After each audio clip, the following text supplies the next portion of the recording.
I viaggiatori, Ludovico, partire da te, quanto è divertente inserire in un film che parla di viaggi nel tempo tutto il cinema con cui sei cresciuto? Beh, divertentissimo, è stato un gioco.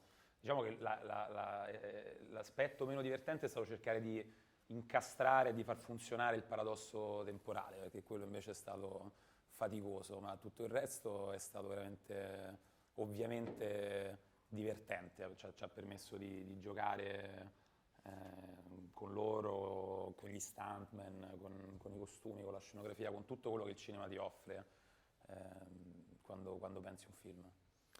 Ragazzi, qui si gioca molto, insomma, si citano film, i videogiochi addirittura, però la prima cosa che avete pensato dopo aver letto la sceneggiatura è la prima cosa che avete detto poi a Ludovico, quando vi ha scelto, insomma, per il ruolo. Che figata, son fissa. Fabio ha detto, non Questa è stata la mia ricordo, cosa. tu hai detto, ah, davvero? Io quando ho letto la sceneggiatura avevo un sacco paura della scena di Bella Ciao, perché ho pensato questo è il momento in cui si divide, o è una figata pazzesca o è il momento in cui la gente si alza e se ne va dalla sala. E invece quando... Dipende Esatto. da cosa votano. Esatto. E invece quando Ludo mi ha fatto sapere di aver avuto Greta, penso di aver detto grazie 1000 volte in chiamata, ho pianto tantissimo. Io non l'ho mai letta tutta in un colpo, quindi l'ho letta l'ho capita dopo, piano piano, lentamente, dopo me l'adrenalina era già svanita, però e la prima cosa che ho detto poi nella mia scelta è stato se era ufficiale, perché avevo dei dubbi. No, io invece avevo paura. La scena che mi ha messo più paura è quella di Bella Ciao, ma perché dovevo cantare, non perché c'era la switch tra la gente si alza e se ne va oppure piace, quindi... A te invece te l'ho detto in palestra. Tu me l'hai detto in palestra? Dal vivo. Lei gliel'ho detto Al baretto. davanti a questa specie, quello che sarebbe poi diventato la sua chiesa, perché si è allenata 3-4 mesi per fare il film. Vabbè, 3-4 mesi quando? Dove? Un mese, era e Un mezzo. mese. I viaggi nel tempo non esistono ancora, purtroppo, per fortuna non lo so, però possiamo dire che il cinema stesso è una sorta di viaggio nel tempo, siete d'accordo? Assolutamente. Certo. Domanda per tutti, Ludovico, chi vuole? A parte C'è che una cosa che ha detto Nolan quando è uscito Tenet, stupenda, che ha detto se ci pensiamo è da quando esiste il video che noi possiamo mandare in reverse le cose e vedere un'azione al contrario, no?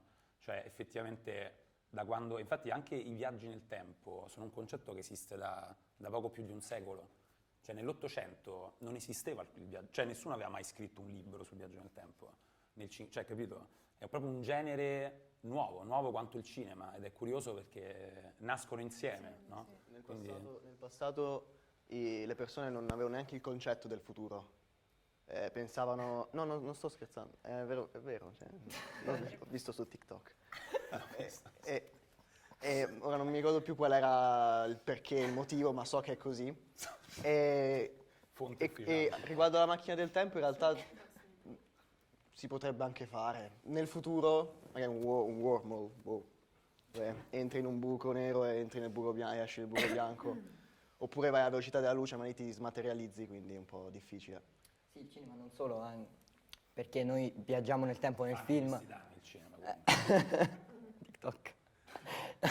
Non solo perché viaggiamo nel tempo nel 1900, ma anche perché quando tu rivedi il film, noi l'abbiamo girato un anno fa, perché è stato magari complicato da montare, no? E quindi viaggi nel tempo anche a un anno fa, cioè quando lo guardi dici, cazzo l'ho fatto un anno fa.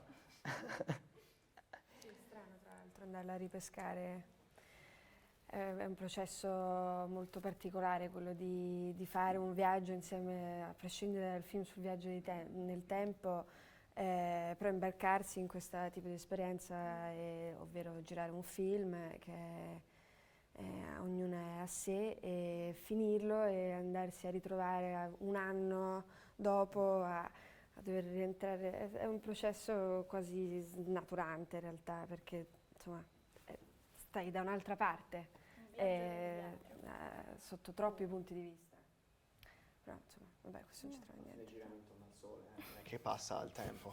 Lui è lo scienziato del gruppo. Grazie. Grazie.